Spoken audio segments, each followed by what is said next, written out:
Hello and welcome to HOMO Politicus. This is Enterprise Television. Kingsley Bass is my name. Let's talk politics. And yes, we're looking at grassroots politics today. Last Saturday, Rivers State held its local government elections across more than 6,000 polling units. And the result was a major win for the All Progressives Congress, clinching 20 of the 23 local government in Rivers, with the PDP taking just 3. Well, this result is a first in Rivers State since democracy returned in 1993. And the declared winners were on Monday's morning at the government house in Port Harcourt, where Vice Admiral Ibok-Ete Ibas, retired, the state's sole administrator, swore in the 23 newly elected chairmen. Ibas didn't mince words in talking to them. He reminded them that holding public office isn't a prize but a duty. And this swearing in for some marks more than just new local leaders. It's a pivotal step to restore democracy in Rivers State after some 6 months.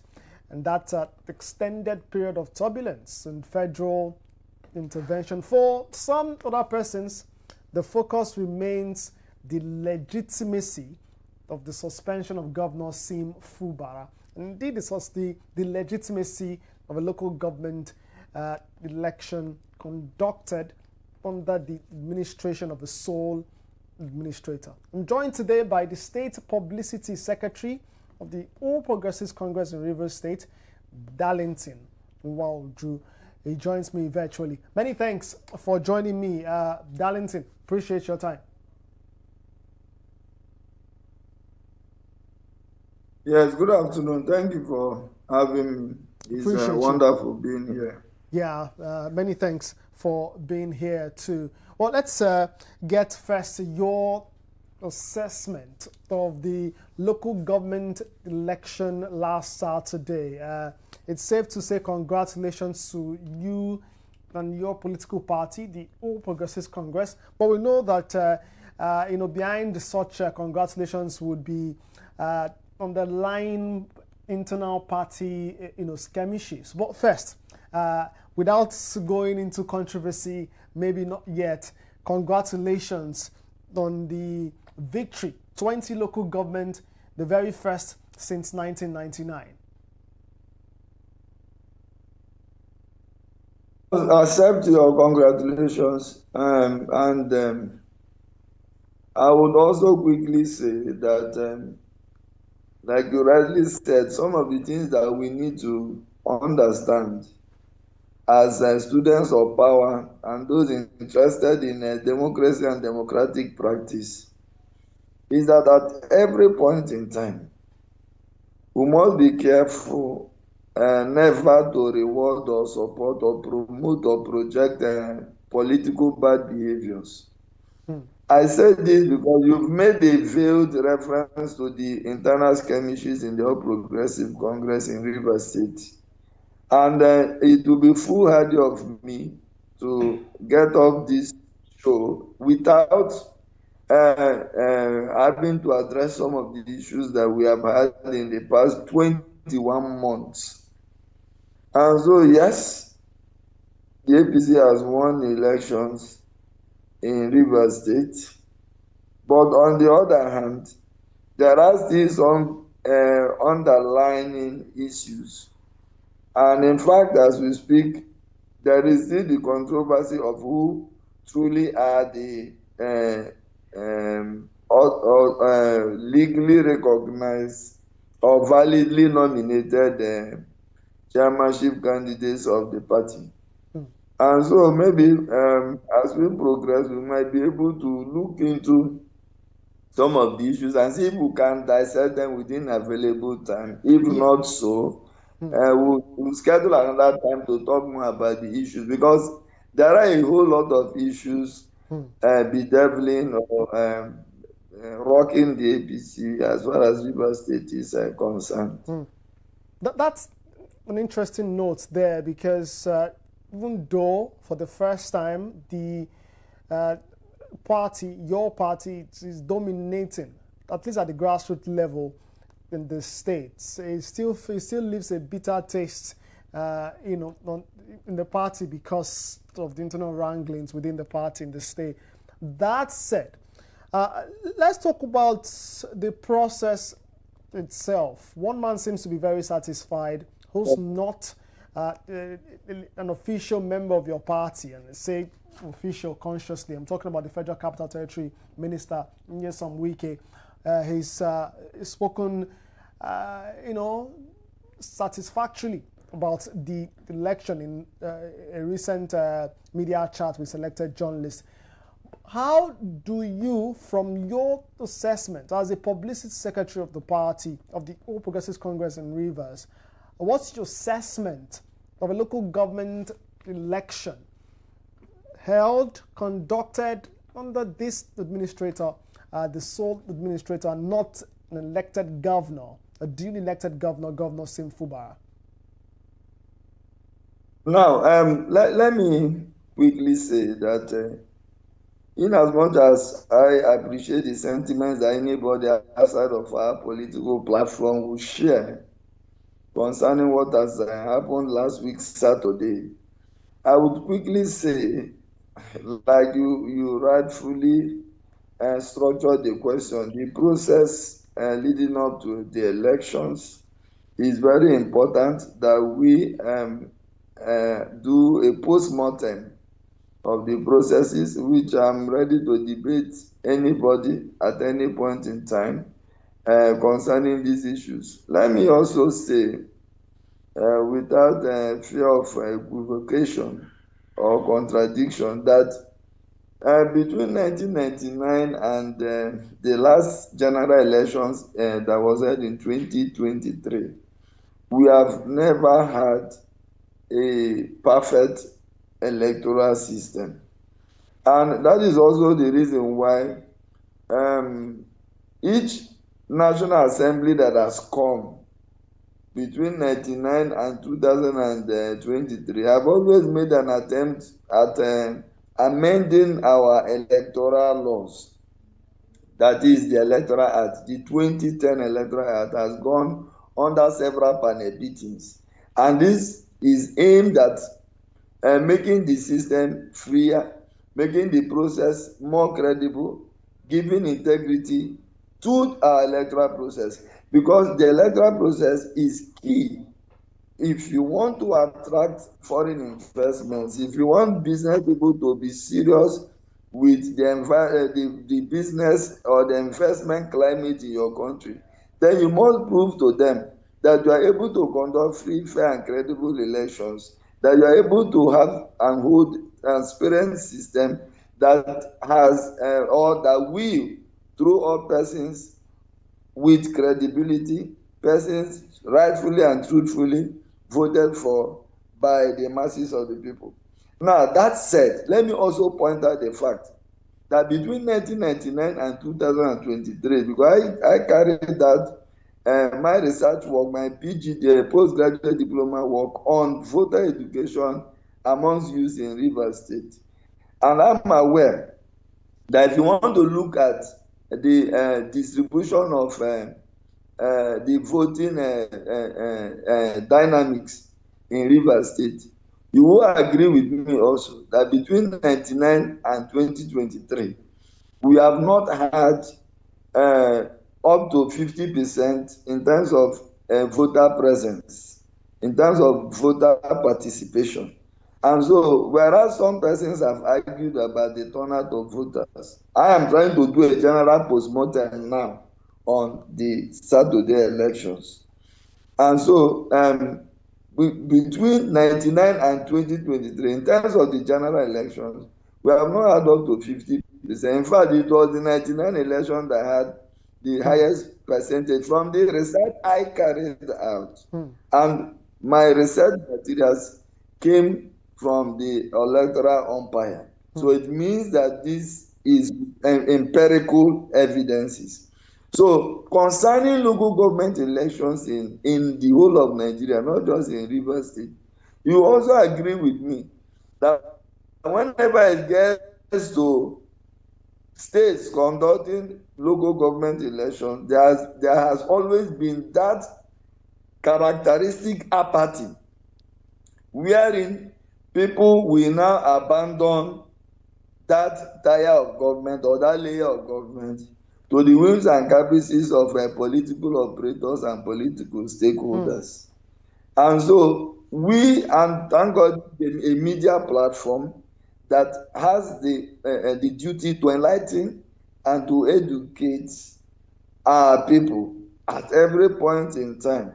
And so this is also an opportunity to call on our people, the Nigerians, not just Rivers people, to look at the third tier of government as a very delicate arm of government that people should take seriously, that people should participate in determining or deciding who leads them at that level.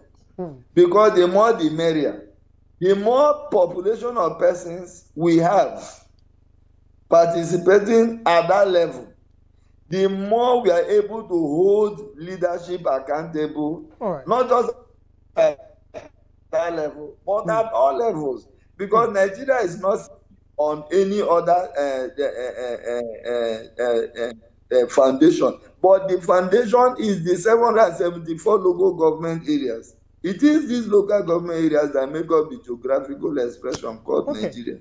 So I think, well, I may have deviated, but I want to use this as an opportunity to tell Nigerians to get serious with what happens with and at the local government systems nationwide. Well, and that call is vital, Darlington, very, quite vital. But let's talk, you did mention transparency, right, in the course of your last comment. And let's talk transparency. Let's talk this grassroots politics. And in looking at this election last Saturday again, the candidates that were announced, those who were on the ballot for your party, are not the same candidates your party. And by that, I mean, of course, if you like, permit me to use the word factions within your party. The one you belong to, you're serving as the publicity secretary in the state under the leadership of the chairman, recognized by the court, Emeka Beke. And then there's the leadership recognized by the party, that's at the national level, the National Executive Committee, and that's led by Tony Okocha. It is the candidates put forward by the Tony Okocha leadership that were recognized and, as a matter of fact, sworn in on Monday. What exactly is happening within the party in Rivers State? And what does this mean? What does this victory even mean when there is division, when you can't put forward a united front? Well, it's an interesting question. I would have been surprised if you had not done enough research as to find out the political dynamics within the APC itself in Rivers State. I would have been hugely surprised. And maybe at the end of this interview, I would have been wondering if I should engage further with this platform after today. But I'm so happy that you did your background checks. And because journalism is all about researching to get your facts and your figures correctly. Now, I'm happy about that. Now, let me say this. Some individuals have alluded to what they refer to as the fractions or factions or divisions within the APC. And I have also argued that by the force of law, you cannot refer to Chief Emeka Beke as factional chairman of APC in Rivers State. It means that you are insulting not just our courts. You are also saying to whoever listens to you that there is no separation of powers and that the very Constitution, which has empowered our courts to interpret our laws, have no powers to do so. And so there are wider implications for any individual to not recognize the leadership of Chief Emeka Beke. But It goes Darlington, beyond. that's exactly what the National Executive Council or committee rather of your party is doing, Yes. by not I'm coming to recognizing. that. I'm coming to that. I am coming to that. I am coming to that. Because 20 minutes or 25 or 30 is never enough to discuss when it comes to issues within the APC, I must confess. Now, do not forget, I was trying to lay a background by telling you that this is the right thing to say or do. And so anybody trying to or attempting to deviate from saying or doing that right thing is himself, putting himself against the law, against our constitution, which has empowered our courts to so function. Now, on the 24th of November 2023, the immediate past national chairman of the APC, Alhaji Umaru Ganduje, unilaterally against our own very constitution, that is the 2022 amended 26 March constitution of the APC, went ultra vires, slandered our own very constitution, assaulted our constitution by announcing dissolution of validly elected executives of the party. And our constitution is clear for procedures and protocols for the discipline of party members. I am talking of members now, not even executives of the party. And so there are different layers which I can refer to as protocols for the sake of this discussion, that you need to go through in order to discipline one member, just a member. An ordinary, if you can say, refer to that person as an ordinary member. Talk more of an executive, a state executive of a political party called the APC. So Alhaji Ganduje went against our very constitution, withdrew his attention to his actions as being illegal, null and void in the face of our own very constitution. And Ganduje was not elected through Congress or by convention. And this is also the danger of handpicking or appointing people, rather.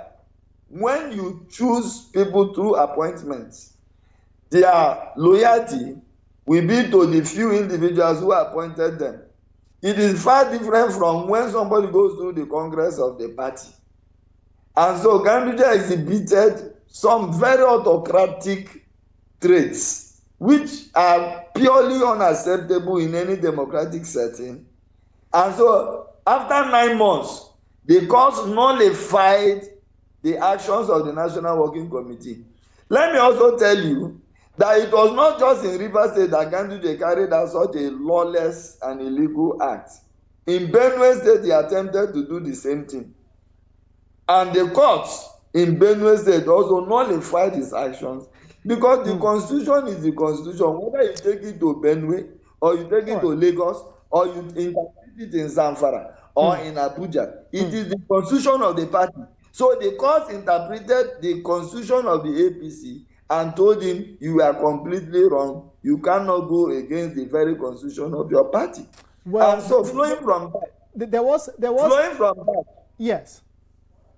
I was going to say that there was after that came Yewada, who's now the incumbent national chairman.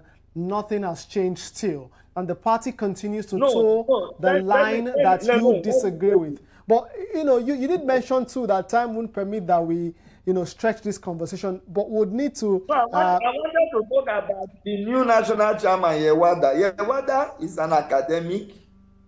Yewada is a thoroughbred administrator. Yewada understands the fact that you cannot replace the constitution of your party with any other document.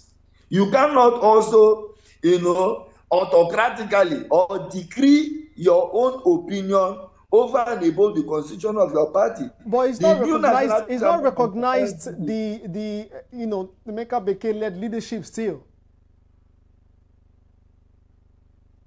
I can tell you for free that Professor Yewada will stand by the law. All right. And by the constitution of the party. We'll see how that goes. Because of time and we've got to go very quickly. One last question, if you can, in 60 seconds, and maybe some other time we would reconvene to have this conversation about the internal wranglings within your party at the state level there in Rivers State. But yes, let's talk about the place of Governor Sim Fubara. The Federal Capital Territory Minister, without mincing words, he sounded so sure that with the conduct of the local government elections last Saturday, that the stage is now set for the president to recall, and that sounds funny, really, recall Governor Sim Fubara. Where does Governor Sim Fubara stand in the grand scheme of things? Some have said that his political might has been stripped completely. What do you say to close? Well, politics being what it is very fluid, and it is very dangerous to begin to make prognostications. Since I am not a seer and I cannot wear the cap of a prophet, I would not know what will become of the governor. But all I know is that yes, Rivers State has a governor, elected governor, even though I never voted or supported him. But by the force of law, he is governor of Rivers State. And so everybody who comes and who lives and does business in Rivers State must understand the fact that Rivers State has a governor. And I respect that. And so we look forward to his resumption to office. Well, we are not discussing the circumstances that led to that unfortunate decision. There will be time to discuss that, but I must say, and be real with you, that now your party, they reign now. Apart from the fact that you have leadership at the center. The internal issues will take care of itself. Oh well, still now they reign. You have the support too, somehow, the support of a man who's not a member of your party, using the federal might, as people would say, that's the Federal Capital Territory Minister, Nyesom Wike, to wield things in favor of the All Progressives Congress in Rivers State. But so, yeah, let's leave things there. Darlington Nwogu, he's the publicity secretary. Nwogu, pardon me, yes. Nwogu, yes, thank you very much. He's the publicity secretary of the All Progressives Congress in Rivers State. I'm not going to put the factional, right? Let's leave things as you put it, with the force of law. That is what it is. But yeah, I'd like to thank you one more time for being a part of the conversation. Appreciate your time. Thank you for having me. Yeah. Well, that's HOMO Politicus today. Stop by the comment section. Let's know what you think.